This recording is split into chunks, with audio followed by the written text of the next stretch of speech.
ሰላም እንደምን አላችሁ በክርስቶስ ኢየሱስ የተወደዳችሁ እግዚአብሔርን የምትፈልጉ እግዚአብሔርን የምትወዱ ለሁላችሁ ከእግዚአብሔር ከአባታችን ከጌታችንም ከኢየሱስ ክርስቶስ ጸጋና ምሕረት ይብዛላችሁ። እግዚአብሔር እንደወደደ እንደፈቀደ እንደ ምሕረቱ መጠን ዛሬ ማለዳ ደግሞ መንፈስ ቅዱስ በውስጥ ያስቀመጠውን እግዚአብሔር ቃል እውነት እንካፈላለን ማለት ነው። ክብር ለእግዚአብሔር ይሁን። በሕያው አምላክ በሕያው አዳኝ በኢየሱስ ክርስቶስ አይታፈርበትም በሚል ዋና ሐሳብ እና እግዚአብሔር ቃል ከመጽሐፍ ቅዱስ የእግዚአብሔርን እውነት እናያለን። ያው አሁን ያለንበት ዘመን የጌታችንን የመድኃኒታችንን የኢየሱስ ክርስቶስን ዳግም ምጽአት ወይም ዳግም ተመልሶ ለፍርድ መምጣቱን የምንጠባበቅበት ቤተ ክርስቲያንን ሊወስድ የተዘጋጀችዋን ዳግመኛ ስለመምጣቱ የምናስብበት ተስፋ የምናደርግበት ደግሞ በክርስቶስ ኢየሱስ ላመኑ በተለይ ጌታን ለተቀበሉ ዳግመኛ ለተወለዱ ክርስቲያኖች የእግዚአብሔር ልጅ ዳግመኛ ተመልሶ መምጣቱ ክርስቶስ ኢየሱስ የሚጠበቅ ነው። ተስፋ ነው። ሕያው ተስፋችን የኢየሱስ ዳግም መመለስ ነው። ክብር ለእግዚአብሔር ይሁን። በታላቅ ኃይልና ግርማ የመላእክት አለቆች መለከት እየነፉለት በአባቱ ክብርና ኃይል በደመናት ላይ ሆኖ ይገለጣል ይላል መጽሐፍ ቅዱስ። ሃሌሉያ። በሕያው አምላክ እና አዳኝ በኢየሱስ ክርስቶስ አይታፈርበትም። የእግዚአብሔርን ቃል ከቅዱስ ጳውሎስ መልእክት ወደ ጢሞቴዎስ ሁለተኛው ማለት ነው ምዕራፍ 1ን እንከፍትና እስከ ቁጥር 14 እናነባለን። ሁለተኛ ጢሞቴዎስ ምዕራፍ 1 ከቁጥር 1 እስከ 14 በጌታችን በኢየሱስ ክርስቶስ ስም እናነባለን። እንደዚህ ይላል የእግዚአብሔር ቃል። በክርስቶስ ኢየሱስ እንደሚሆን የሕይወት ተስፋ በእግዚአብሔር ፈቃድ የኢየሱስ ክርስቶስ ሐዋርያ የሆነ ጳውሎስ ለተወደደው ልጄ ለጢሞቴዎስ ከእግዚአብሔር አብ ከጌታችንም ከክርስቶስ ኢየሱስ ጸጋና ምሕረት ሰላምም ይሁን። ሌትና ቀን በልመናዬ ሳላቋርጥ ስለማስብህ እንደ አባቶቼ አድርጌ በንጹሕ ሕሊና የማመልከውን እግዚአብሔርን አመሰግናለሁ። እንባህን እያሰብሁ በደስታ እሞላ ዘንድ ላይህ እናፍቃለሁ። በአንተ ያለውን ግብዝነት የሌለበትን እምነትህን አስባለሁ። ይህም እምነት ቀድሞ በአያትህ በሎይድ በእናትህም በኤውንቄ ነበረባቸው። በአንተም ደግሞ እንዳለ ተረድቻለሁ። ስለዚህ ምክንያት እሳት እንደሚያቀጣጥል ሰው እጆቼን በመጫኔ በአንተ ያለውን የእግዚአብሔርን ስጦታ እንድታነሳሳ አሳስብሃለሁ። እግዚአብሔር የኃይልና የፍቅር ራስንም የመግዛት መንፈስ እንጂ የፍርሃት መንፈስ አልሰጠንምና። እንግዲህ በጌታችን ምስክርነት ወይም በእስረኛው በእኔ አትፈር። ነገር ግን እንደ እግዚአብሔር ኃይል መጠን ስለ ወንጌል አብረኸኝ መከራን ተቀበል። ያዳነን በቅዱስም አጠራር የጠራን እግዚአብሔር ነውና ይህም እንደ ራሱ ሐሳብና ጸጋ መጠን ነው እንጂ እንደ ሥራችን መጠን አይደለም። ይህም ጸጋ ከዘላለም ዘመናት በፊት በክርስቶስ ኢየሱስ ተሰጠን። አሁን ግን በመድኃኒታችን በኢየሱስ ክርስቶስ መገለጥ ታይቷል። እርሱ ሞትን ሽሮአልና እኔ ሰባኪና ሐዋርያ አሕዛብንም አስተማሪ እንደሆን በተሾምሁበት በወንጌል ሕይወትንና አለመጥፋትን ወደ ብርሃን አውጥቶአል። ስለዚህ ምክንያት ይህን መከራ ደግሞ ተቀብያለሁ። ነገር ግን አላፍርበትም፣ ያመንሁትን አውቃለሁና የሰጠሁትንም አደራ እስከዚያ ቀን ድረስ ሊጠብቅ እንዲችል ተረድቻለሁ። በክርስቶስ ኢየሱስ ባለ እምነትና ፍቅር አድርገህ ከእኔ የሰማኸውን ጤናማ ቃል ምሳሌ ያዝ። መልካሙን አደራ በእኛ በሚኖረው በመንፈስ ቅዱስ ጠብቅ ይላል የእግዚአብሔር ቃል። ቅዱስ አባት እግዚአብሔር ሆይ አመሰግንሃለሁ።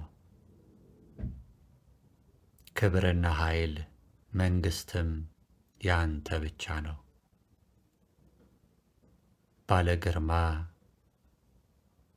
ሞገስ የሆንክ ቅዱስ የሆንክ ንጹሕ የሆንክ ቸር የሆንክ ርኅሩህ የሆንክ ደግ የሆንክ አዳኝ የሆንክ ፈዋሽ የሆንክ የክብር አምላክ የጌታችን የኢየሱስ ክርስቶስ አምላክና አባት እግዚአብሔር አብ ሆይ በኢየሱስ ስም እናከብርሃለን። በኢየሱስ አይታፈርበትም ይህንን ቃልህን ዛሬ ለወንድሞች ለእህቶች እንዲሁም ለሚሰሙ ሁሉ እማደርስበትን ምሕረትና ጸጋህን አብዛልኝ።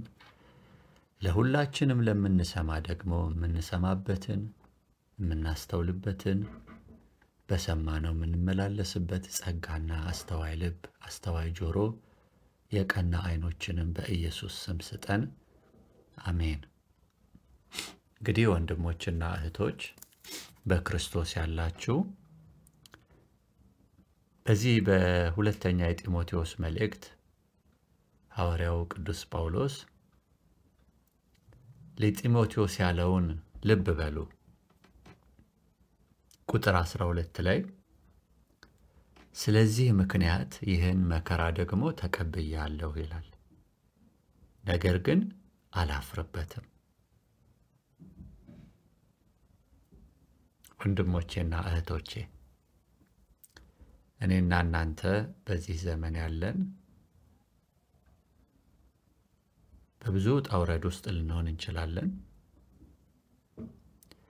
ነገር ግን በክርስቶስ ኢየሱስ ምክንያት መከራ ስንቀበል እናፍርበታለን ወይ? መከራ እየተቀበልንለት ያለውን ጌታ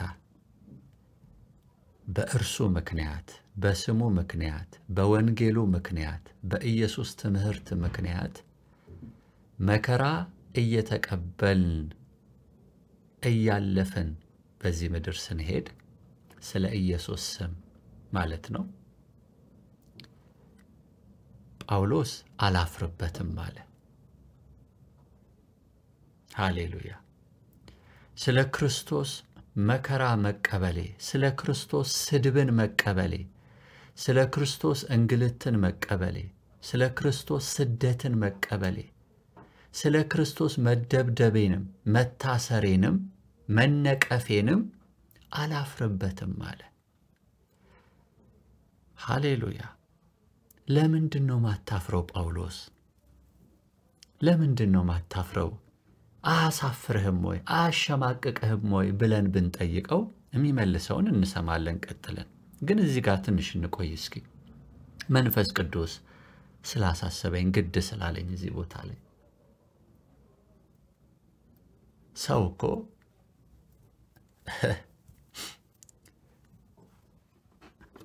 ለሆነ ለምድራዊ ነገር የሆነ በጎ ነገር ሲያደርግ ያፍራል እንዴ? አያፍርም። ሰዎች እዚህ ምድር ላይ አመንበት ላሉት ነገር ጠመንጃ ይዘው ሲታኮሱ፣ ሲዋሹ፣ ሲያመነዝሩ፣ ሲገድሉ፣ ጠንቋይ ቤት ሲሄዱ፣ ከአጋንንት ጋር ሲተባበሩ፣ ሲቀሙ፣ ሕዝብ ሲያስለቅሱ፣ ሲጨቁኑ፣ ሰው ሲገሉ ይኖራሉ። አያፍሩም በዚህ። ነውር ነው ግን ይሄ ነውር ነው፣ ብልግና ነው፣ ኃጢአት ነው፣ የሚያሳፍር ነው፣ የረከሰ ነው፣ የተዋረደ ነው። ሰው በእጆቹ ስዕል ስሎ እገሊት ናት፣ እገሌ ነው፣ አምላካችን ይህን ይመስላል እያለ በእንጨትም በድንጋይም በወርቅም በብርም በነሐስም ቀርጾ ይሰግዳል። አያፍርም በዚህ። ይሄ ግን ነውር ነው። ይሄ አጸያፊ ነው፣ ጣዖት ማምለክ። ይሄ እንደ እግዚአብሔር ቃል አይደለም። ነውር፣ አሳፋሪ ነው። ጳውሎስ ተረድቷል። ከዚህ ቀጥሎ እንደዚህ አለ። ጳውሎስ ለምንድን ነው ማታፍረው? ስለ ክርስቶስ ሰዎች ሲሰድቡ ስህተተኛ እንደሆንክ አይታወቅህም ወይ? ብዙ ሰው እኮ ካንተ በተቃራኒ ነው የሚያምነው። ብዙ ሰው እኮ አንተ እንደምታምነው ኢየሱስ አምላክ አይደለም፣ አዳኝ አይደለም ብለው ብዙዎች ይቃወማሉ። አንተ ግን ኢየሱስ አምላክ ነው፣ ኢየሱስ አዳኝ ነው፣ መንገድ፣ እውነት፣ ሕይወት ኢየሱስ ብቻ ነው እንዳስተማረው፣ መዳን በሌላ የለም፣ በስሙ የኃጢአት ስርየት አለ እያልክ ታስተምራለህ። አታፍርም ወይ በዚህ? ይሄን በማስተማርህ ስድብ መጣብህ፣ ከማህበረሰቡ ከአይሁድ ተገለልክ፣ ካደክበት፣ ከኖርክበት፣ ከከበርክበት ማዕረግን ተነጠቅ፣ የአይሁድ መምህር መባልን ተነጠቅ።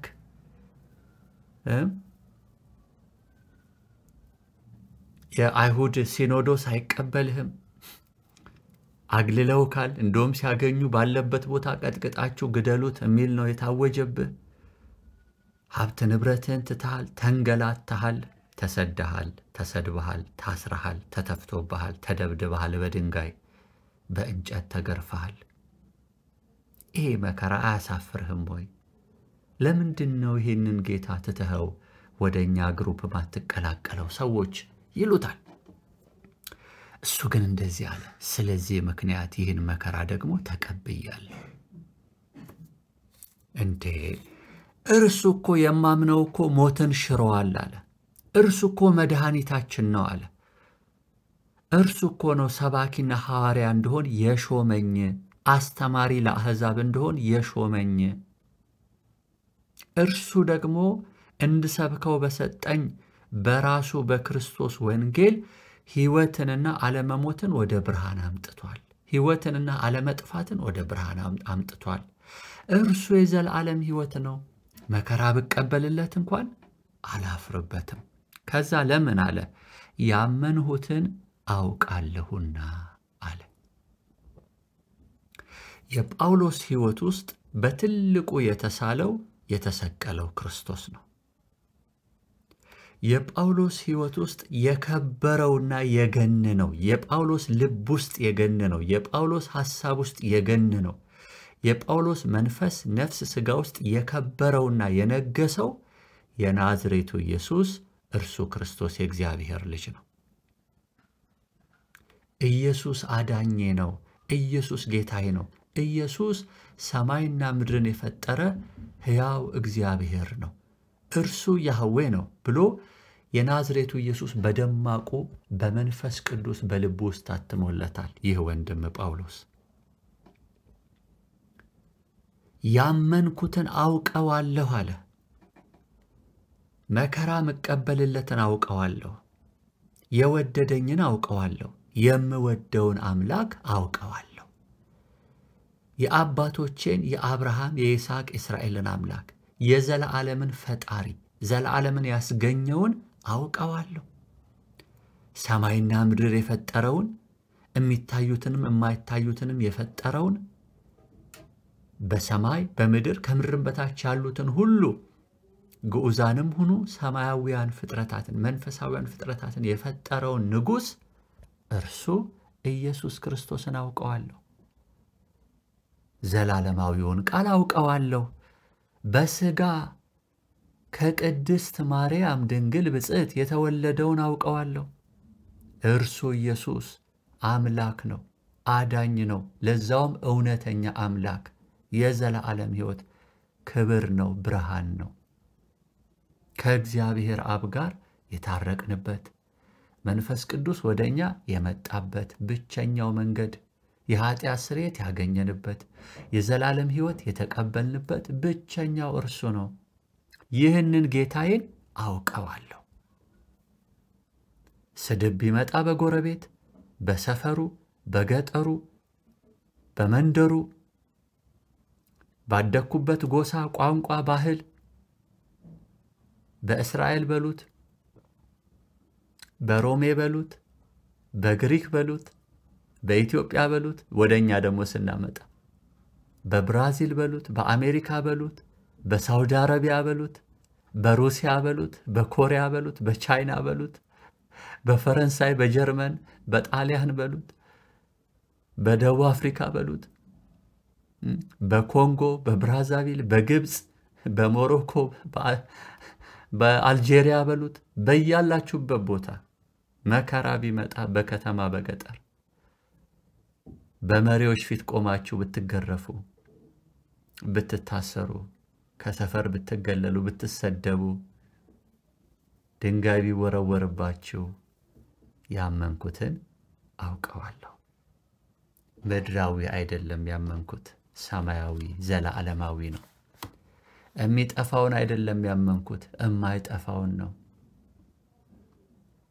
የሚቀረውን አይደለም ያመንኩት፣ የማይቀረውን፣ የማይለወጠውን፣ የማይለዋወጠውን እውነተኛ ጋሻ የሆነውን ነው ያመንኩት። እውነተኛ አምላክ የሆነውን፣ እውነተኛ ፍቅር የሆነውን ነው ያመንኩት። እውነት የሆነውን ነው ያመንኩት። ሕይወት የሆነውን ነው ያመንኩት። እውነተኛ የብርሃን የዘላለም መንገድ፣ የእግዚአብሔር መንገድ፣ የእግዚአብሔር በግ ንጹሕ የሆነውን ደግሞ የሚያማልደኝን እውነተኛ ሊቀ ካህናት በእንጨት መስቀል ላይ በሥጋው ተሰቅሎ ሞቶ ተቀብሮ ከሙታን ተነስቶ አርጎ በአባቱ ቀኝ ሊቀ ካህናት ሆኖ ስለኔ የሚታየውን እውነተኛውን የጌታዎችን ጌታ የነገሥታትን ንጉሥ አልፋ ወኦሜጋ ፊተኛና ኋለኛ መጀመሪያና መጨረሻ የሚያበራ የንጋት ኮከብ ደማቁን ጌታ እውነተኛውን ሕይወት ኢየሱስን ነው የተቀበልኩትን ነው ያመንኩት። የተገዛሁለትን ነው ያመንኩት። እረኛ የሆነልኝን ነው ያመንኩት። አላፍርበትም። አውቀዋለሁና እርሱን ክርስቶስ ኢየሱስን በትክክል አውቀዋለሁና አላፍርበትም አለ ወንድም ጳውሎስ። እህቴ አንቺስ? ወንድሜ አንተስ? ግሎሪ ቱ ጋድ። የሰጠሁትንም አደራ እስከዚያ ቀን ድረስ ሊጠብቅ እንዲችል ተረድቻለሁ። እስከ የትኛው ቀን ድረስ? ዳግም ሲመጣ ለፍርድ ጊዜ ቀን ድረስ ሊጠብቅ እንዲችል ተረድቻለሁ። ኢየሱስ ክርስቶስ። አናፍርበትም። የማርቆስ ወንጌል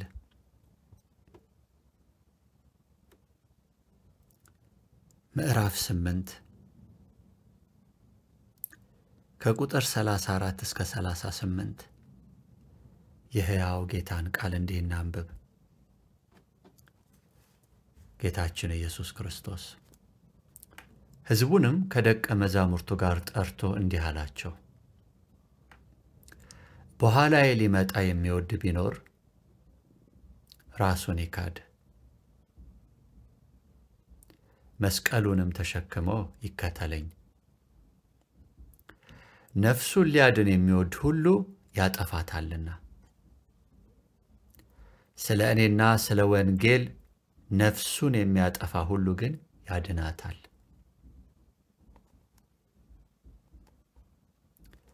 ነፍስ ምንድን ነው ብትሉ፣ ይሄ በገመድ ተንጠልጥላችሁ ነፍሳችሁን አጥፉ እያለ አይደለም ጌታ ኢየሱስ እዚህ ጋር። ነፍስ የሚለው ዕውቀት፣ ፈቃድ፣ ስሜታችሁን ነው። ትክክለኛው የውስጥ ማንነታችሁ መንፈሳችሁ ነው። ይሄ በውጭ የምታዩት ግዑዙ አካላችሁ ደግሞ ስጋችሁ ይባላል። ነፍሱን የሚያጠፋ ሁሉ ግን ነፍሱን ያድናታል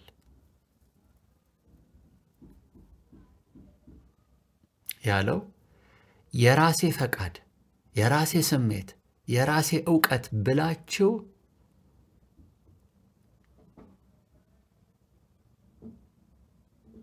የእኔን የአባቴን የመንፈስ ቅዱስንም ፈቃድ፣ ሐሳብ፣ ዕውቀት፣ መንገድ እንዳትጥሉ ተጠንቀቁ እያለ ነው። ስለዚህ የራሳችሁን ፈቃድ፣ ዕውቀትና ስሜት አጥፉት እያለ ነው። ምን ማለት ነው? ለእኔ ኮምፕሊትሊ ያስገዙት። የእናንተን ዕውቀት፣ ፈቃድ፣ ስሜት ተዉትና ወደ እኔ በሙሉ ልባችሁ ነው እያለ ነው።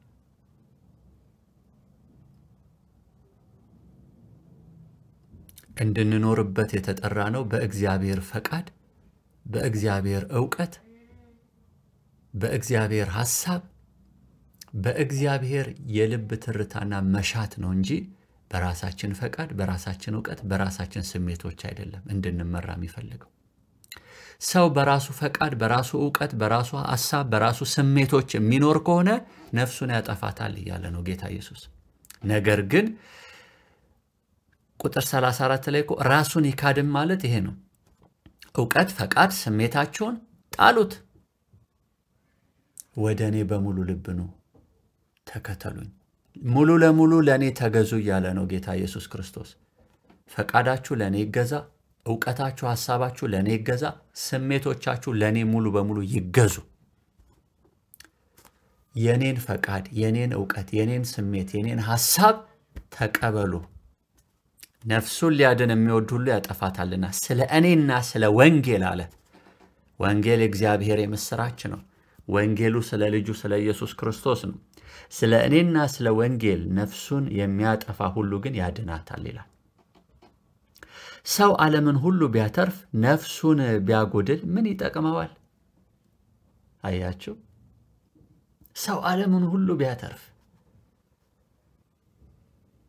ሰው ታዋቂ የሃይማኖት መምህር፣ የሃይማኖት መሪ ቢሆን፣ ሰው ታዋቂ ሳይንቲስት ቢሆን፣ ታዋቂ የቢዝነስማን ቢሆን፣ ታዋቂ የዩኒቨርሲቲ መምህር ቢሆን፣ ታዋቂ የፈጠራ ሥራ ባለሙያ ቢሆን፣ ታዋቂ የግብርና ባለሙያ በሉት፣ የሕክምና ሰርጅን በሉት፣ ታዋቂ ባለሀብት በሉት፣ ዝነኛ በሉት፣ ዓለሙን ሁሉ ያስጨበጨበ በሉት፣ በዓለሙ ዘንድ በጣም ዕውቅና ያለው ነው፣ ጠቃሚ ሰው ነው በሉት፣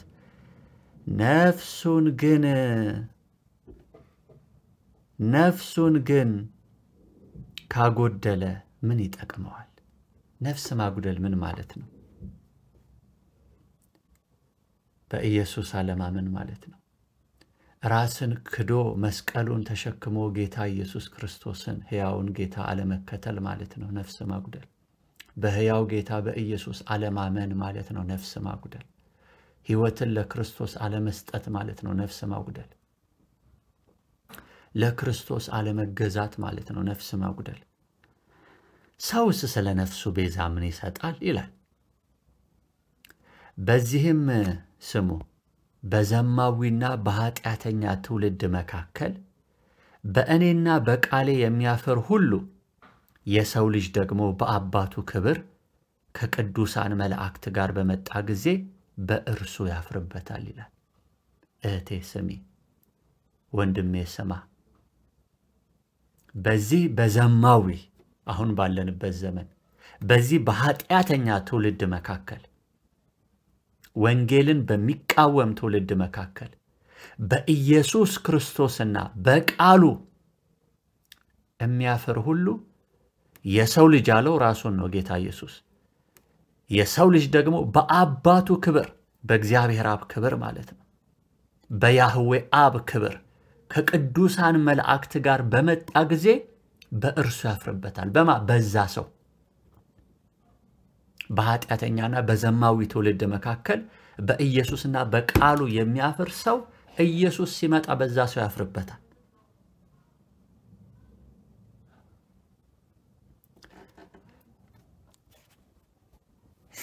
ወንድሞቼና እህቶቼ በጌታ እያፈርን ነው? በማይታፈርበት እያፈርን ነው ወይ? ምድሬ ኢትዮጵያ ልጠይቅሽ፣ በኢየሱስ እያፈርሽ ነው?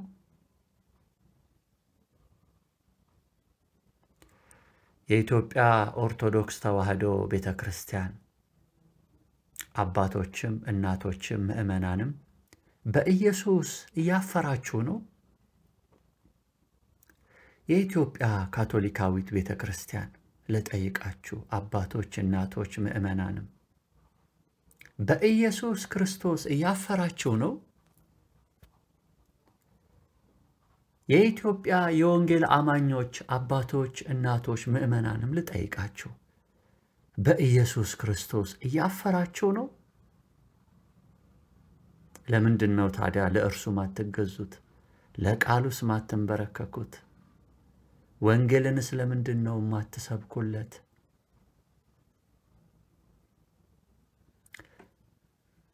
እኔ እፈራላችኋለሁ። ለእናንተ ብቻ አይደለም፣ እኔ ለራሴ ጌታ ከተወሰኑ ጊዜያት በፊት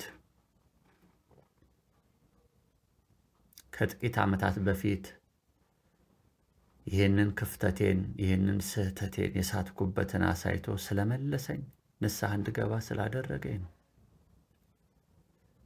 አያችሁ፣ ከጥቂት ዓመታት በፊት እመካፈልበት የክርስቲያኖች ህብረት ነበረ። ቤተ ክርስቲያን አለ። አልቀርም። በሳምንት 2 ቀን እሄዳለሁ።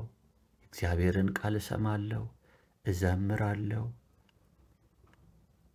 ምን እላለሁ፣ አገለግላለሁ። እዛ ቤተ ክርስቲያን በተለያየ አገልግሎት እንትን ውስጥ ቡድን ውስጥ ሆኜ በስነ ጽሑፍ ህብረት ውስጥ እዛ ቤተ ክርስቲያን ውስጥ አገለግላለሁ በወቅቱ ማለት ነው። ግን በመንገድ ላይ ወጥቼ ወደ ቤት ስመጣ በመንገድ ላይ ሆነው ስለ ጌታችን ስለ ኢየሱስ ክርስቶስ ድምጻቸውን ከፍ አድርገው የሚሰብኩ ሰዎች ሲሆኑ ሳይ ከሩቅ ነው መሻሻቸው። ገና እደነግጣለሁ። ገና ውስጤ ይደነግጣል። እሸማቀቃለሁ፣ አፍራለሁ። እኔ በቃ ከነዛ ሰዎች ጋር ላለመቀራረብ ራሱ በወቅቱ ማለት ነው። ስሙ ወንድሞችና እህቶች፣ ለምንድን ነው የሚያስፈራኝ? ቤተ ክርስቲያን ሲሆን ኢየሱስ ኢየሱስ እላለሁ። የዛ የቅዱሳን ህብረት ውስጥ ሆኜ ሳገለግል ስለ ኢየሱስ ምናምን። ውጪ ስወጣ ሌሎች ወንድሞች እህቶች ወንጌልን ሲሰብኩ ለምንድን ነው እኔ እየደነገጡ ከነሱ ምሸሻው? ከዛ መንፈስ ቅዱስ አሳየኝ። የቀደመውን ፍቅርህን ትተሃል። ለሰው ታይታ ነው እየኖርክ ያለኸው። ለኢየሱስ ምስክር መሆን አትፈልግም። መከራን መቀበል ስለማትፈልግ በማያምኑት ዘንድ ስለ ኢየሱስ መታየት አትፈልግም። ተመሳስለህ መኖር ነው የምትፈልገው። ለዛ ነው ልጆቼ፣ አገልጋዮቼ፣ ታማኞቹ በድፍረት የላኳቸውን ወንጌል ሲሰብኩ አጠገባቸው እንኳን ቆመህ አሜን ለማለት ትፈራለህ፣ ታፍራለህ። ይህም የሆነው በልብህ ላይ የናዝሬቱን ኢየሱስን ሳይሆን የሾምከው ሌላ ነው የሾምከው አለኝ። ከዛ ቆም ብዬ መንፈስ ቅዱስ ምን እያልክ ነው? ስመረምር ቤቴ ገብቼ ለካ በልቤ ላይ የተሳለው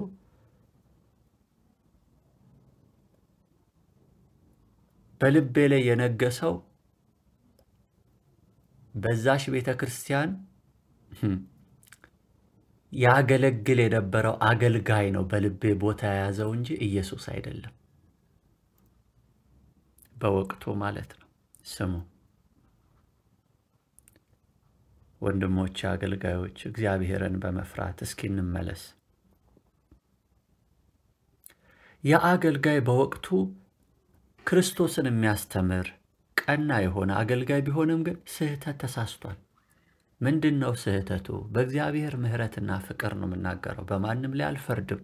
ያስተዋልኩትን ግን ከልቤ ኢየሱስ ወጥቶ የአገልጋይ ነበረ ለኔ የነገሰው በልቤ ውስጥ ሳላውቀው ማለት ነው። ኢየሱስን እወድ የነበረ በየከተማው በየመንደሩ በየሰፈሩ እየሄድኩኝ ከወንድሞች ጋር ስለ ኢየሱስ በየመንገዱ ሰብክ የነበርኩ ልጅ እዛ ቤተክርስቲያን ከገባው በኋላ የጌታዬን የኢየሱስ ክርስቶስን ፍቅር አውጥቶ የአገልጋይ ራሱን ነው ውስጥ የከተተው። እሱ ራሱን እኛው ስልክተት ብሎ አስቦ ላይሆን ይችላል፣ ግን ስለ ራሱ ማንነት ስለ ራሱ ትልቅነት ያደረገውን ወንጌል ሲሰብክ እንዴት ሰዎች ወደሱ እንደመጡ እንዴት ጀግና እንደሆነ እንዴት እሱ ብቻ ጸጋ እንደበዛለት ገባችሁ? የተሰቀለውን ክርስቶስን ሳይሆን በልባችን ሲሰብክልንና ሲያገንልን የነበረው ራሱን ነበር የአገልጋይ። ስለዚህ በምንሰማው ውስጥ ማእየተሳለ መጣ።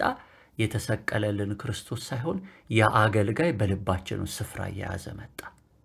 ከክርስቶስ ይልቅ የአገልጋይ በልባችን ውስጥ ቦታ ያዘ።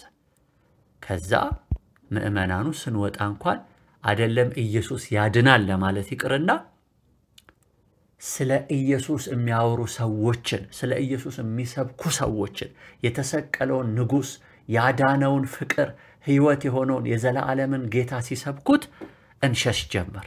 ለምን? በውስጣችን ይሄንን የተሰቀለውን ክርስቶስ እያክፋፋ ወደ ጎን ያደረገ ራሱን የሳለ ሌላ ሰው ገባ ማለት ነው።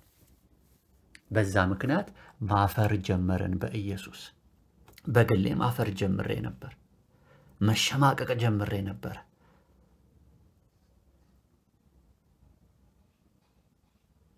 እነዛን አገልጋዮች ጭራሽ እውነተኛዎቹን ማማት ጀምሬ ነበር። ለምንድን ነው እንደዚህ እየወጡ እንትን የሚሉት ከሌሎች ከማያምኑ ጋር ሆኜ? አያችሁ? ለምን ስትሉ በልቤ ኢየሱስ ሳይሆን የገነነው ሌላ ፍጡር መግነን ጀመረ። ያ ወንድም አውቆ ሊሆን ይችላል፣ ሳያውቅም ተሳስቶ ሊሆን ይችላል። ጌታን ያከበረ መስሎት ስለራሱ ብዙ ሲያወራ ጌታ ኢየሱስን ከልባችን እየፋቀ ራሱን መሳል ጀመረ በልባችን ውስጥ።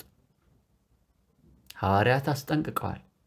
መሰረትን እንዴት እንድትመሰርቱ ተጠንቀቁ።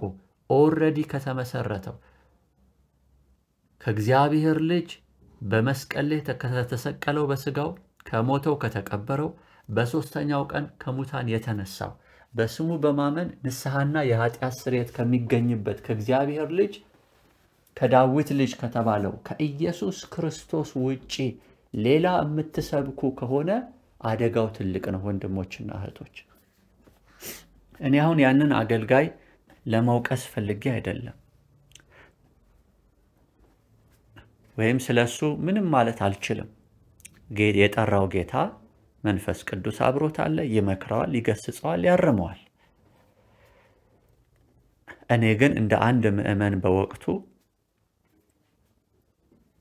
ከልቤ የተሰቀለው ክርስቶስ እየወጣ ያ አገልጋይ ነበር በልቤ ላይ የነገሰው። በዛ ምክንያት በኢየሱስ ክርስቶስ በጌታዬ ማፈር ጀምሬ ነበረ። መንፈስ ቅዱስ ገስጾ መክሮ አጽናንቶ ወደ እውነተኛው መንገድ አምጥቶ ኢየሱስ ክርስቶስን ድጋሜ በልቤ እንዲነግስ ተንበርክኬ ተቀበልኩት ማለት ነው። ወንድሞችና እህቶች በኢየሱስ እንድናፍር የሚያደርገን አንድ ነገር ብቸኛ ነገር ልንገራችሁ። ከጌታ ከኢየሱስ ይልቅ ሌላ የሚያስደምማችሁ ነገር አግኝታችኋል ማለት ነው። ከጌታ ከኢየሱስ ይልቅ ለእናንተ የከበረ የሚገርም የሚደንቅ ያስደምማችሁ ያስገረማችሁ ልባችሁን የወሰደ ሌላ ነገር ካለ በእርግጠኝነት እነግራችኋለሁ የተሰቀለው ክርስቶስን ከልባችሁ አውጥቶ ሌላ ነገር ጣዖት በልባችሁ ገባ ማለት ነው። ኢየሱስ በወንጌል ከእኔ ይልቅ እናቱን አባቱን የሚወድ ቢኖር አለ ለእኔ ሊሆን አይገባውም አለ። መጽሐፍ ቅዱስ እኮ ጌታችንን ኢየሱስ ክርስቶስን የማይወደው ቢኖር የተረገመ ይሁን ይላል።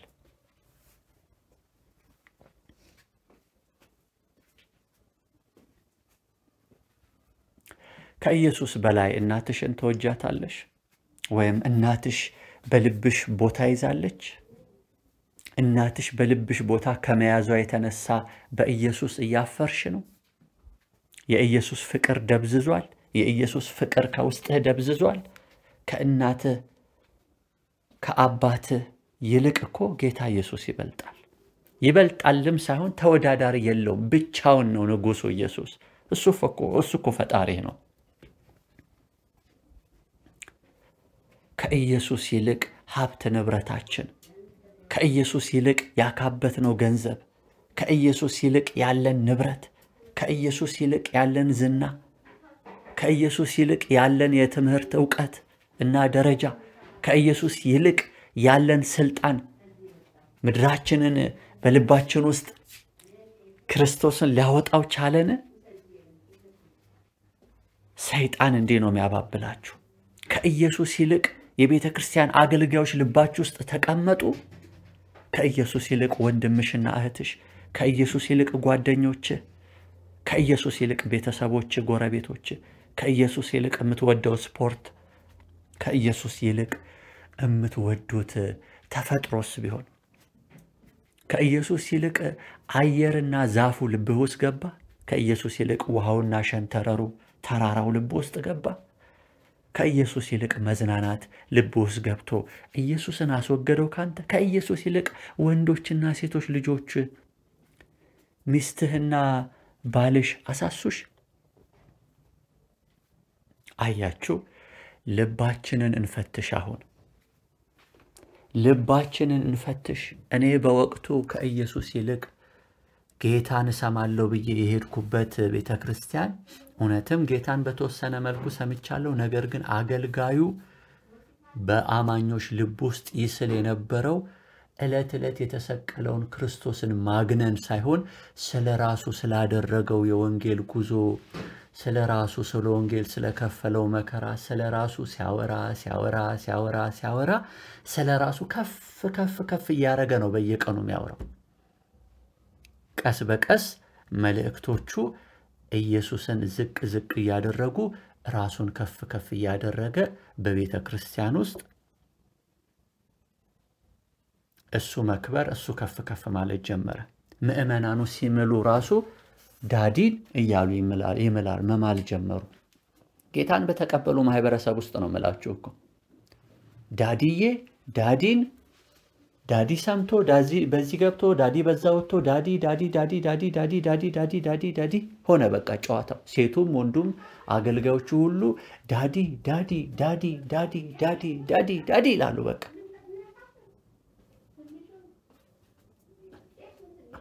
ገብቷችኋል? ሌላ ደግሞ ቸርች ምናልባት ማሚ ይባል ይሆናል።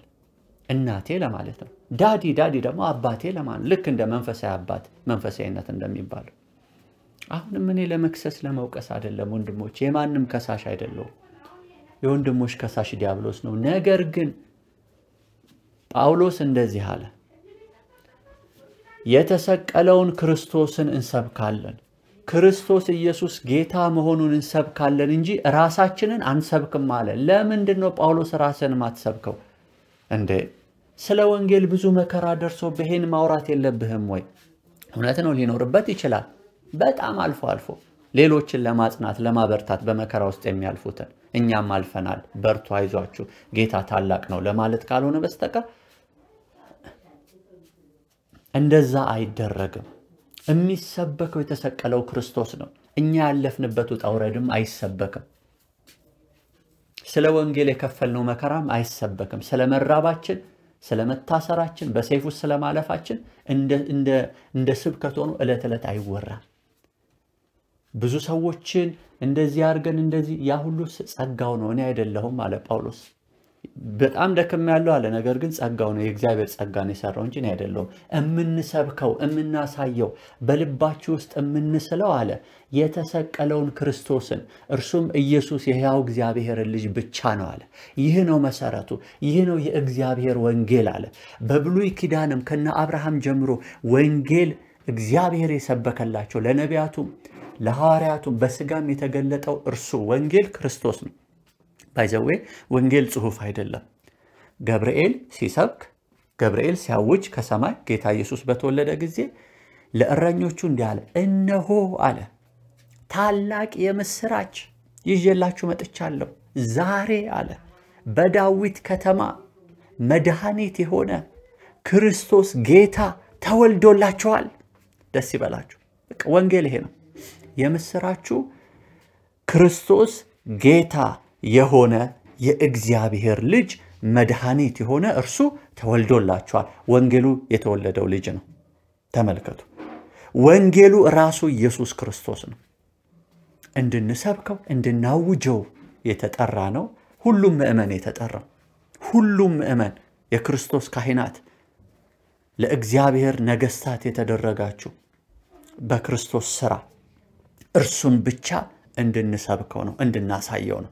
ክርስቲያኖች ላላመኑት ሁሉ ለሰው ዘር አሳይተን የሰው ዘር የወደዳቸውን አንድያ ልጁን የሰጣቸውን የእግዚአብሔርን ፍቅር አምነው ልጁን ክርስቶስ ኢየሱስን ወንጌሉን ክርስቶስ ኢየሱስን እንዲቀበሉና የዘላለም ሕይወት እንዲሆንላቸው ከኃጢአታቸው በኢየሱስ ደም በስሙም ስልጣን ነፃ ወጥተው ክርስቶስ በልባቸው ነግሶ አዲስ ፍጥረት ሆነው ዳግመኛ ተወልደው ከውሃና ከመንፈስ ቅዱስ በአብ በወልድ በመንፈስ ቅዱስ አንድ አምላክ ስም ተጠምቀው ከሞቱ ጋር ተባብረው ትንሣኤውን በሚመስል ትንሣኤ ተባብረው የእግዚአብሔር ወንዶችና ሴቶች ልጆች እንዲሆኑ ነው። ዕለት ዕለትም ባመኑት መካከል ሊገለጥና ሊከብር ሊገንና ከፍ ከፍ ሊል የተገባው የቤተ ክርስቲያን ራስና ስር የሆነው መንገድ እውነት ሕይወት ብርሃን የሆነው የናዝሬቱ ጌታ ኢየሱስ ክርስቶስ ብቻ ነው። የሕያው እግዚአብሔር ልጅ ሕያው እግዚአብሔር የሆነው እርሱ እውነተኛ አምላክ ነው። ኢየሱስ የዘላለም ሕይወት ነው። ኢየሱስ ከአብና ከመንፈስ ቅዱስ ጋር በአንድነት የሚመለክ ንጉሥ ነው። ኢየሱስ እግዚአብሔር ነው። ኢየሱስ ስለዚህ ወንድሞችና እህቶች ቅዱሳን ሰባኪዎች፣ ቅዱሳን ሐዋርያት፣ ቅዱሳን ነቢያት፣ ቅዱሳን እረኞች፣ ቅዱሳን አስተማሪዎች፣ ቅዱሳን ዲያቆናት፣ ቅዱሳን ዘማሪዎች፣ ቅዱሳን ወንድሞችና እህቶች በሙሉ በጌታ ፍቅርና ርህራሄ ቅዱሳን ኤጲስቆጶሳት ይሄን ልለምናችሁ እስኪ በጌታ ፊት እንሆንና ራሳችንን ጌታ ሆይ መርምረኝ። ከመንገድ ተሳስቻለሁ ወይ? በኑሮዬስ ካካሄዴ አንተነ ልቤ ውስጥ የነገስከው ሕይወቴ ውስጥ የነገስከው ወይስ የራሴ ፈቃድ የራሴ ስሜት የራሴ ዕውቀት የራሴ አስተሳሰብ ነው? ለራሴ አምላክ ሆኛለሁ ወይስ ሌላ ጣዖት በልቤ ገብቷል? ጣዖት በእንጨትና በድንጋይ በወርቅ የተቀረጸ ብቻ አይደለም። ጣዖት ሆኖ በልባችን ሊገባ ይችላል። ከኢየሱስ ክርስቶስ ውጪ በልባችን ላይ ሊሞላና ሊነግስ የተገባው ሌላ የለም። ሁሉን በጌታ እግር ስር ልናስቀምጥ ይገባናል። ወንድሞቼና እህቶቼ እግዚአብሔርን በመፍራት ነው የምነግራችሁ። ኢትዮጵያ ሆይ በኢየሱስ አትፈሪ። እኔ ለኢትዮጵያ ስጋቴ ይሄ ነው። ትንሽ ልበል እዚህ ላይ ለኢትዮጵያ ስጋቴ ይሄ ነው። ኢትዮጵያ ሀገረ እግዚአብሔር ትባላለች። ነገር ግን ሀገረ እግዚአብሔር ናት ወይ? ሀገረ እግዚአብሔር የሚባለው እኮ ለክርስቶስ ኢየሱስ ጌትነት የተንበረከከ ምድር ማለት እኮ ነው እንዴ!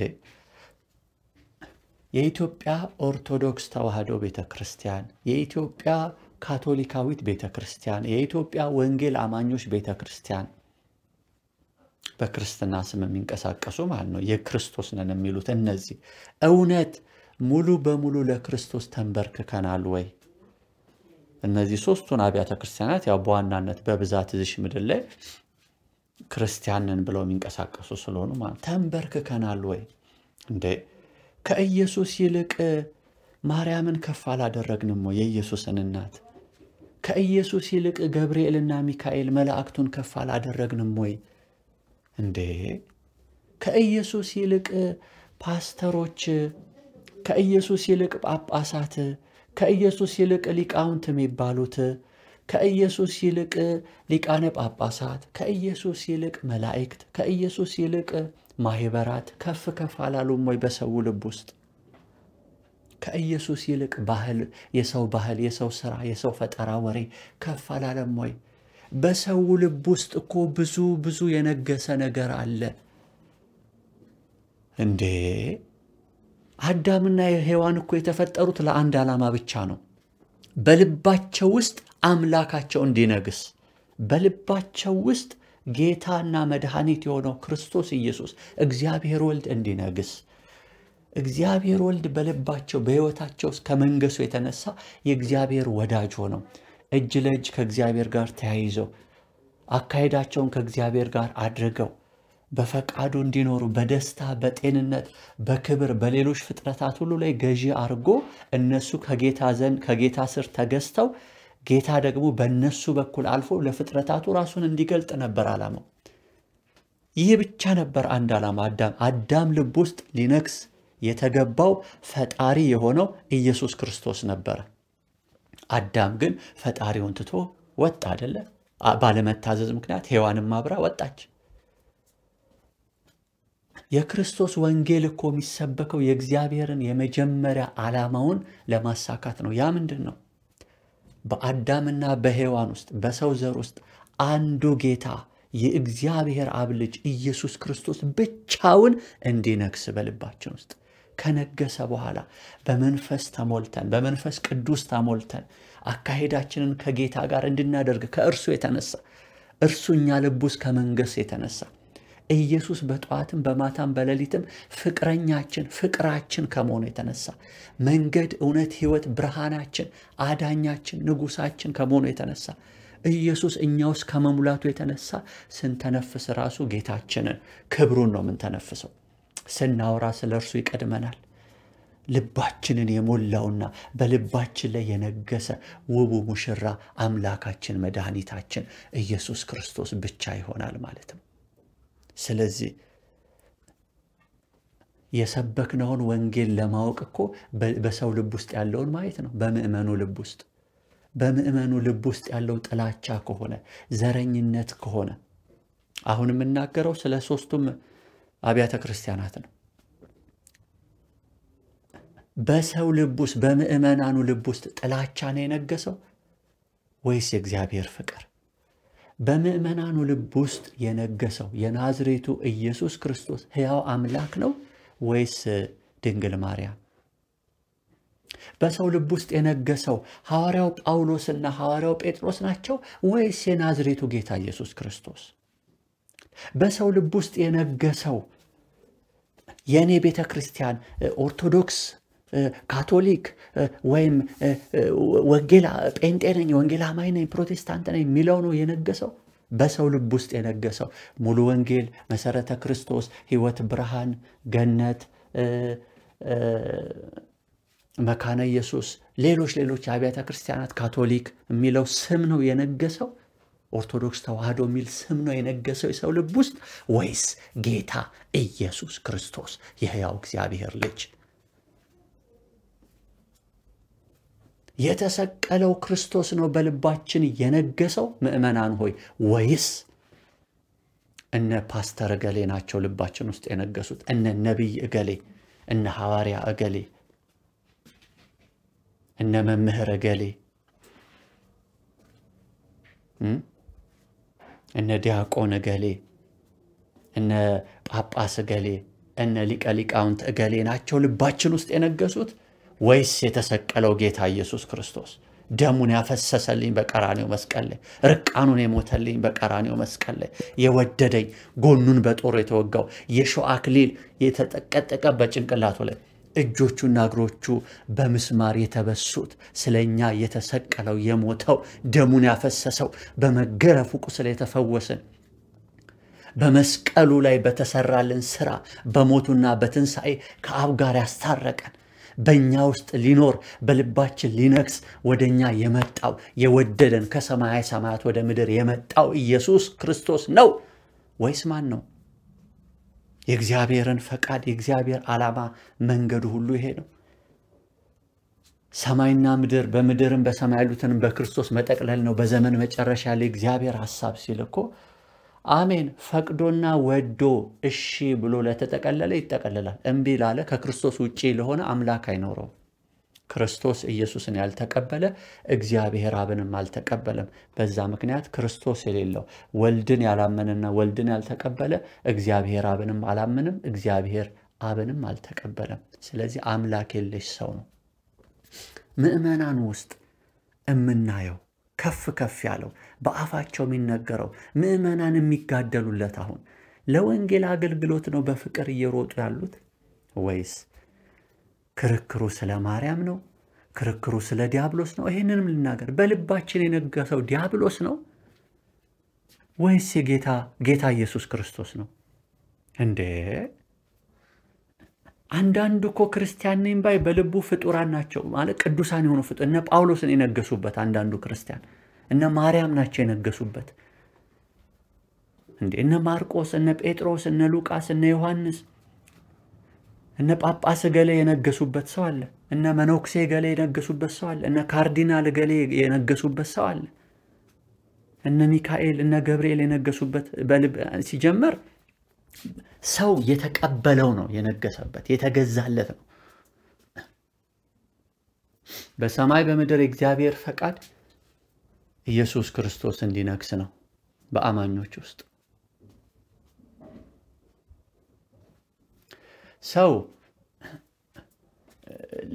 በእኔ ላይ የነገሰው ሚካኤል ነው ስላለ ሚካኤል በዛ ሰው ላይ ነግሷል ማለት አይደለም።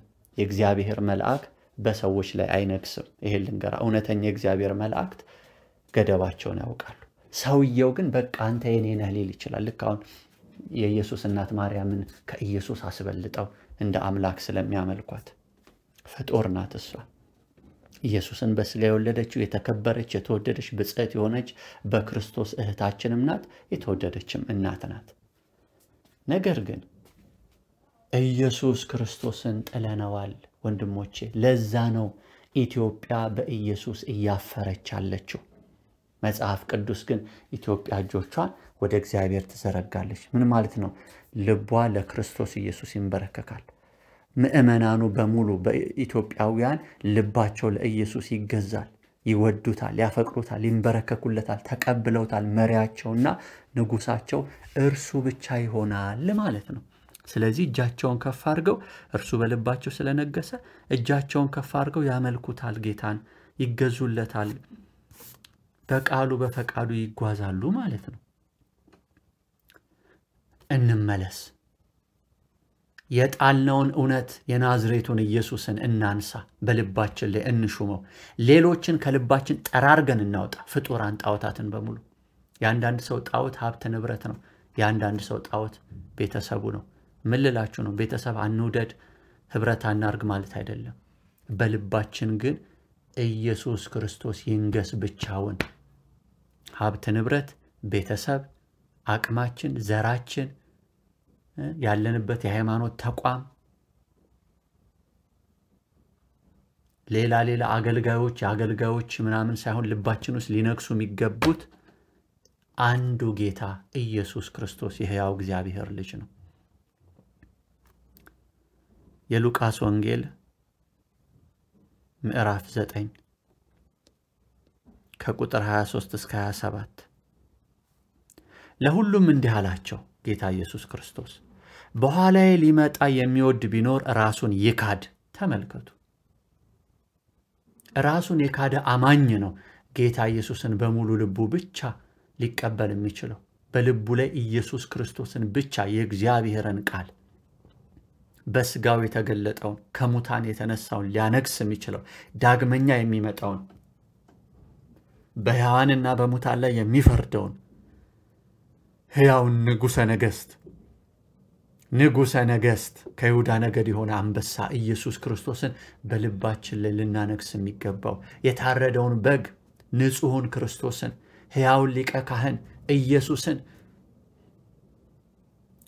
በልቡ ላይ ሙሉ ለሙሉ ሊሾም፣ በሕይወቱ ላይ ሙሉ ለሙሉ ሊሾም፣ በመንፈስ በነፍስ በስጋው ላይ ሙሉ ለሙሉ ሊሾም የሚችል ሰው ራሱን የካደ መስቀሉን ተሸክሞ የሚከተለው ነው ጌታን።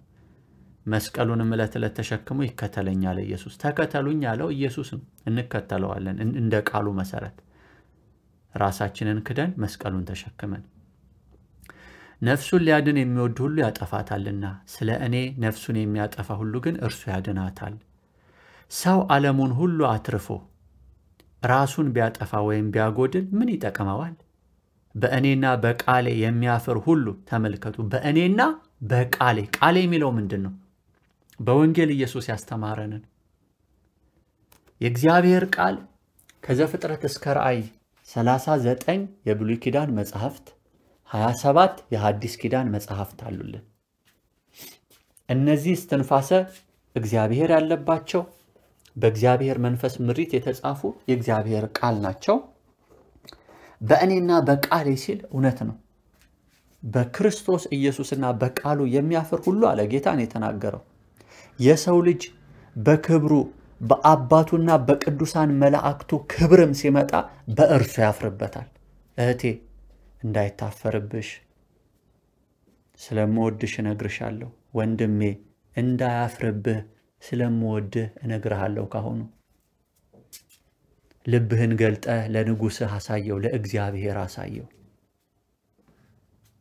በልቤ ላይ አንተ ብቻ ንገስልኝ በሉት። ሰው የተፈጠረው ለዚህ ዓላማ ነው። ኢየሱስ ክርስቶስን ሲቀበል የተቀበልከው ኢየሱስ ክርስቶስ ብቻ ነው በልብሽ እንዲነግስ የእግዚአብሔር ፈቃድ። የነገሰብሽ ነው ህይወትሽን የሚመራው። አንዳንድ ሰው ዘረኝነት ነግሶበት ዘረኝነት ህይወቱን ይመራዋል። ዘረኝነት ያጠፋችኋል። አንዳንድ ሰው የግሩፕ ሰው ነው፣ ቡድንተኛ ነው። እኔ የዚህ ፓስተር ተከታይ ነኝ፣ እኔ የዚህ ነቢይ ተከታይ ነኝ። ተው እንጂ ወንድሜ፣ ተው እንጂ እህቴ፣ ተይ አይባልም፣ ነውር ነው። እኔ የማህበረ እገሌ አባል ነኝ፣ በእነዚህ ማህበር እመካለሁ ይላል። ተይ። አንዳንድ ሰው እኔ በማርያም እመካለሁ። ተው። የሚመካ ቢኖር በእግዚአብሔር ይመካ ተብሎ ተጽፏል። እንዴ እግዚአብሔርን ከማን ጋር ታመሳሰሉታላችሁ እንዴ? አረ የሚያሳፍር ነገር ነው። እግዚአብሔር እኮ የሚመስለው የሌለ ያህዌ እኮ ነው፣ ያለና የነበረ እኔ ነኝ ያለ አልፋ ኦሜጋ የሆነ። እንዴ አንተን የፈጠረ እኮ ነው፣ አንቺን የፈጠረሽ እኮ ነው። የምትተነፍሽውን አየር፣ የምትጠጪውን ውሃ፣ የምትመገቢውን ምግብ የሰጠ፣ ልጆችን የሰጠ፣ እናት አባት የሰጠ እዴ መንፈሳችንን፣ ነፍሳችንን፣ ስጋችንን የፈጠረ እርሱ ብቻውን እኮ ነው። እንዴ አረ እግዚአብሔር ይፈራል ወንድሞችና እህቶች፣ እግዚአብሔር ይፈራል። በጌታ በኢየሱስ ስም የአጋንንት ትምህርቶች የፈረሱ ይሁኑ። እግዚአብሔር ብቻውን ልዑል ነው። እሱ ብቻውን ነው በእኛ ህይወት ሊነግስና ሊመራን በእኛ ህይወትም ሊገለጥ የሚገባው። ብዙ ፍሬ ብታፈሩ በዚህ አባቴ ይከበራል አለ ኢየሱስ። ብዙ ፍሬ እንድታፈሩ ደግሞ በእኔ ኑሩ አለ፣ እኔም በእናንተ አለ። አያችሁ፣ በእሱ ውስጥ እንድንኖር ተጠርተናል። እሱም ደግሞ በእኛ ውስጥ። ኢየሱስ ደባል አምላክ አያውቅም፣ ብቻውን አምላክ ነው።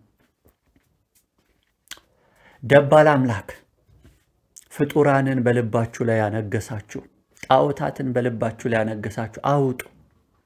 ኢየሱስ ክርስቶስ የሕያው እግዚአብሔር አብ ልጅ መንፈስ ቅዱስ የመሰከረለት በልባችን እንዲነግስ ነው። በልባችን እንዲኖር የሚፈለገው አንዱ አምላክ ነው፣ አብ ጌታ ኢየሱስ ክርስቶስና መንፈስ ቅዱስ አንድ አምላክ ስለሆነ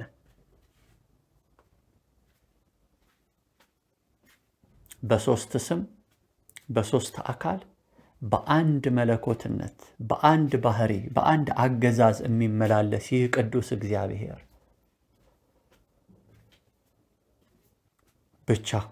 ብቻውን በእኛ ሊነግስ ይገባል።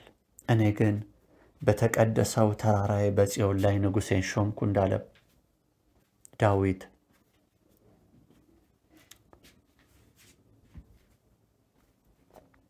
በእኔና በቃሌ የሚያፍር ሁሉ የሰው ልጅ በክብሩ በአባቱና በቅዱሳን መላእክቱ ክብርም ሲመጣ በእርሱ ያፍርበታል።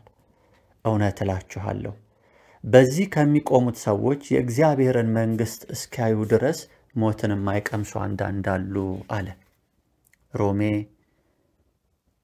ወደ ሮሜ ሰዎች የቅዱስ ጳውሎስ መልእክት ወደ ሮሜ ሰዎች በመንፈስ ቅዱስ ምሪት የተጻፈ ምዕራፍ 1 ቁጥር 16 እና 17 እናንብብ። እንደዚህ ይላል፣ በወንጌል አላፍርምና። በማ ወንጌል? በክርስቶስ ኢየሱስ ወንጌል አላፍርምና። አስቀድሞ ለአይሁዳዊ ደግሞም ለግሪክ ሰው ለሚያምኑ ሁሉ የእግዚአብሔር ኃይል ለማዳን ነውና፣ ጻድቅ በእምነት ይኖራል ተብሎ እንደተጻፈ የእግዚአብሔር ጽድቅ ከእምነት ወደ እምነት በእርሱ ይገለጣልና። አያችሁ፣ በክርስቶስ ኢየሱስ ወንጌል አላፍርምና። ለሰው ዘር በሙሉ እግዚአብሔር አንድያ ልጁን ሰጥቷል። በኢየሱስ አይታፈርበትም። በኢየሱስ አይታፈርበትም። በኢየሱስ አይታፈርበትም ይላል እግዚአብሔር መንፈስ ቅዱስ። ኢትዮጵያ ሆይ ስሚ፣ ምድሬ ሆይ ስሚ፣ ወንድሞቼና እህቶቼ ስሙ፣ ቅዱሳን አባቶች፣ ቅዱሳን እናቶች ስሙ፣ ታዳጊዎች ወጣቶች ስሙ፣ ሕፃናት ስሙ፣ ሴቶች ወንዶች ስሙ። ኢየሱስ የሕይወታችን መሰረት ነው። ኢየሱስ ያከበረን ያፈቀረን፣ እንዳንሞት ሕይወት ሊሆነን፣ እንዳይጨልምብን ብርሃን ሊሆነን ወደዚህ ምድር የመጣልን ጌታ ነው። ብርሃን ነው። ከተማዎችን ገጠሮችን የሚያበራ፣ መንደሮችን አገሮችን አህጉሮችን የሚያበራ፣ ፕላኔቶችን የፈጠረ፣ ደሆል ጋላክሲ ሲስተሙን ምህዋረ ዓለሙን ሁሉ የፈጠረ፣ ሰማየ ሰማያትን የፈጠረ፣ ምድርን የፈጠረ፣ ከምድር በታች ያለውን የፈጠረ፣ መላእክትን የፈጠረ፣ እንስሳትን፣ እጽዋትን፣ አዕዋፋትን የፈጠረ፣ ሰውን የፈጠረ እርሱ እግዚአብሔር ነው። ዲያብሎስና የወደቁት መላእክት፣ አጋንንትም፣ ሐሰተኞች በሙሉ፣ ጣዖታት በሙሉ በጌታ በኢየሱስ ስም ስራቸው የፈረሰ ይሁን። ከልባችሁ ውስጥ ጣዖታትን አውጡ። ከኢየሱስ ውጪ በልባችን ውስጥ እግዚአብሔር ሊያየው የሚፈልገው ምንም ነገር የለም። በልባችን ውስጥ እንዲነግሱ የተፈቀደላቸው ማንም የለም ከኢየሱስ በቀር። ሙሽራይቷ ንጽሕት ናት፣ የፊት መጨማደድ የለባትም፣ ድንግል ናት፣ ቅድስት ናት፣ ንጽሕት ናት። የክርስቶስ ሙሽራ ከምን የተነሳ? በልቧ ውስጥ አንድ እጮኛ ብቻ አላት። በልቧ ውስጥ አንድ የምትጠባበቀው ባሌ የምትለው አላት። የእግዚአብሔር ሕያው ቃል እግዚአብሔር የሆነ ኢየሱስ ክርስቶስ ነው። ሙሽራይቷ በድንግልና በንጽህና በቅድስና ያለ ነውር ያለ ፊት መጨማደድ ሙሽራውን እንድትጠብቀው የሚያደርጋት በልቧ ውስጥ የነገሰው የተሰቀለው ክርስቶስ ብቻ ከሆነ ነው። ወንድሞቼ በልባችን ጥላቻ ካለ እናውጣ፣ ትዕቢት ካለ እናውጣ፣ ድንፋታ ካለ እናውጣ። አይጠቅምምና እነዛ የሞት መንገድ ናቸው። የሕይወት መንገድ ኢየሱስ ክርስቶስ ነው። ወደ አብ የገባንበት ያዳነን፣ ሕይወት የሆነን፣ ሰላም የሆነን፣ እርሱን እያየን እርሱን እየተመገብነው እርሱን እየጠጣነው ከሕይወት ወደ ሕይወት እንሄዳለን። ኢየሱስ እኮ ማር ነው። ሃሌሉያ! ከማር ይልቅ ይጣፍጣል። ኢየሱስ ንጹሕ ወተት ከወተት ይልቅ ይጣፍጣል። ኢየሱስ ከንጹሕ ወይን ይልቅ ይጣፍጣል። የሕይወት እንጀራ፣ የሕይወት ውሃ፣ መልካም ቃል፣ የእግዚአብሔር በግ፣ ፍቅር፣ ርኅሩህ፣ ደግ፣ ቸር ነው ኢየሱስ። ከእርሱ ውጪ ቤዛ የለም። ከእርሱ ውጪ ስለ ኃጢአታችን ምትክ ሆኖ የተሰቀለልን የለም። ከእርሱ ውጪ ወደ እግዚአብሔር ያቀረበን ማንም የለም። ከእርሱ ውጪ ማኅተሙን ይፈታ ዘንድ የተገባው በሰማይ ማንም የለም። ኢየሱስ መካከለኛ ነው። በሰውና በእግዚአብሔር መካከለኛ የሆነ አንድ አለ፣ እርሱም ሰው የሆነ ክርስቶስ ኢየሱስ ነው። ሁለተኛ ጢሞቴዎስ ምዕራፍ 1 ቁጥር 5። ወንድሞችና እህቶች ከልባችን ጣዖታትን አውጥተን ውጡ ውጡ ውጡ ብለን ራሳችንም ከሆንን በልባችን ላይ ለራሳችን ንጉሥና አምላክ የሆነው ራሳችንን እናዋርድ፣ እንተው። ጌታ ኢየሱስ ክርስቶስ አንተ ሕይወቴ ነህ፣ አንተ ጌታዬ ነህ፣ አንተ ብርሃኔ ነህ፣ በልቤ አንተ ለዘላለም ንገስ፣ ዕለት ዕለት ንገስ እንበለው። እንንበርከክለት። ከኃይለኛው እግዚአብሔር እጅ በታች ራሳችሁን አዋርዱ። ወደ እግዚአብሔር ቅረቡ፣ እርሱም ወደ እናንተ ይቀርባል። ዲያብሎስን ተቃወሙት፣ እርሱም ይሽሻል ተብሎ ተጽፏል። ኢየሱስ ብርሃን ነው። ኢየሱስ ሰላም ነው። ኢየሱስ እውነት ነው። ኢየሱስ ደስታ ነው። ኢየሱስ እምነት ነው። ኢየሱስ ተስፋ ነው። ኢየሱስ አዳኝ ነው። ኢየሱስ ድላችን ነው። እረፍታችን ነው። መድኃኒታችን ነው። ማንም የሚናገር እንደ እግዚአብሔር ቃል ይናገር ተብሎ ተጽፏል። በኢየሱስ ስም እንደ እግዚአብሔር ቃል ተናግሬአለሁ። ለእኔም ለእናንተም ለሚሰሙ ሁሉ ነው።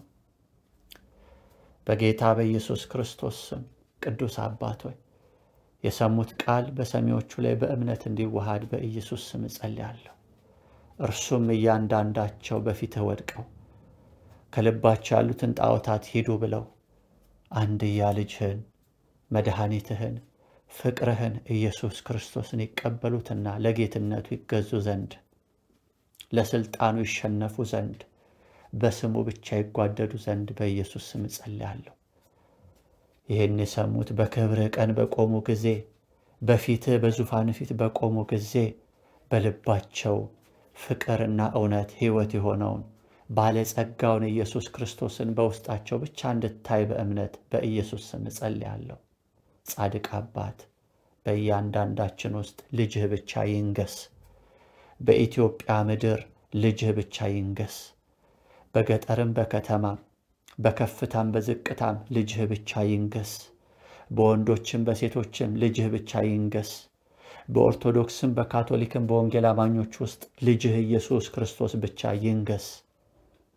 ሰዎች ለወንጌል ይሸነፉ፣ ለዚህ ለኢየሱስ ክርስቶስ ይሸነፉለት፣ ይውደዱት፣ ይከተሉት፣ በእርሱም ይጣበቁ፣ ያገልግሉትም፣ ይውደዱትም፣ ይዘምሩለትም፣ ይስበኩትም። እርሱ ያንተ አገዛዝ ነው። እርሱ ያንተ ስልጣንህ ነው። እግዚአብሔር የክብሩ መንጸባረቅ በኢየሱስ ነው ያለው። የኢየሱስ ሙላት ነው በእኛ። ኢየሱስ በእኛ የመሙላቱ የመንገሱና የእርሱ ማንነት መገለጡ ነው አብ የሚጠብቀው ፍሬ ከእያንዳንዳችን። እጅግ ብዙ ፍሬ ብታፈሩ የተባለው እጅግ ብዙ የክርስቶስ ማንነት መገለጥ፣ የፍቅሩ መገለጥ፣ የሕይወቱ መገለጥ፣ የደስታው መገለጥ፣ የቅድስናው መገለጥ፣ የጽድቁ መገለጥ፣ የብርሃኑ መገለጥ፣ የእምነቱ መገለጥ፣ የተስፋው መገለጥ፣ የቸርነቱ መገለጥ፣ የበጎነቱ መገለጥ፣ የደግነቱ መገለጥ፣ የርህራሄው መገለጥ፣ የፍርዱ መገለጥ፣ የሥራው መገለጥ በእያንዳንዳችን የእርሱ ሕይወት ሲገለጥ አብ የሚጠብቀው ፍሬ ከእያንዳንዳችን ይሄንን ነው። የክርስቶስ የሕይወቱ ሙላት በእያንዳንዳችን ሲገለጥ ያ ፍሬ ነው። በቅርንጫፎቹ ውስጥ አብ የሚጠብቀው ፍሬ እውነተኛ የወይን ግንድ ልጁ ኢየሱስ ነው፣ አብ የተከለው በእያንዳንዳችን ውስጥ። እኛ ቅርንጫፎቹ ነን፣ በክርስቶስ ላይ ያለን፣ ኢየሱስን የተቀበልን ያመን ነው። በእያንዳንዱ ቅርንጫፉ ውስጥ የሚጠበቀው ፍሬ ከየትም አይመጣም። ከቅርንጫፎች ጥረትና ግረት አይመጣም። በክርስቶስ ከመጣበቃቸው በክርስቶስ ውስጥ ከመኖራቸው የተነሳ ከክርስቶስ ኢየሱስ ከእውነተኛው የወይን ግንድ ከእውነተኛው የሕይወት ግንድ ከሆነው ከእርሱ ሕይወት ከሆነው እውነት ከሆነው ብርሃን ከሆነው ጽድቅ ከሆነው ሰላም ከሆነው እውነት ከሆነው ሕይወት መንገድ ከሆነው ከእርሱ ሕይወት እየፈለቀ በቅርንጫፎቹ ውስጥ ይፈሳል። ቅርንጫፎቹ የክርስቶስ ሕይወት በእነሱ ውስጥ ከመፍሰሱ ከመሙላቱ የተነሳ የሕይወትን ፍሬ፣ የፍቅርን ፍሬ፣ የደስታን ፍሬ፣ የጽድቅን ፍሬ፣ የሰላምን ፍሬ፣ የትዕግስትን፣ የእምነትን፣ የየዋሃትን ፍሬ፣ የቸርነት ራስንም የመግዛት ፍሬ በእነሱ ይገለጣል። በጌታ በኢየሱስ ክርስቶስ ስም ክርስቶስ ኢየሱስ ብቻውን በእያንዳንዱ የክርስቶስ ቅርንጫፍ ውስጥ ያብረቅረቅ። ከፍ ያሉ ሁሉ በእግዚአብሔር ሐሳብ ላይ የሚነሱትን በሙሉ በኢየሱስ ክርስቶስ ስም እናፈርሳለን። ሁሉ ለክርስቶስ ይንበርከክ። አገልጋዮች ለክርስቶስ ይንበርከኩ፣ ክርስቶስ ብቻ ይገለጥ። ምእመናን ለክርስቶስ ይንበርከኩ፣ ክርስቶስ ብቻ ይገለጥ። በጌታ በኢየሱስ ክርስቶስ ስም ክብር ለእግዚአብሔር ይሁን። ለአብ ለወልድ ለመንፈስ ቅዱስ አንድ አምላክ ክብር፣ ኃይል፣ ምስጋና ይሁን። የጌታችን የኢየሱስ ክርስቶስ ጸጋ፣ የአባታችን የእግዚአብሔር አብ ፍቅር፣ የመንፈስ ቅዱስ ኅብረት ከሁላችንም ጋር ይሁን። በጌታ በኢየሱስ ክርስቶስ ስም አሜን። ሃሌሉያ። ሻሎም ማራናታ። ጌታችን ኢየሱስ ክርስቶስ ሆይ ቶሎና። አሜን።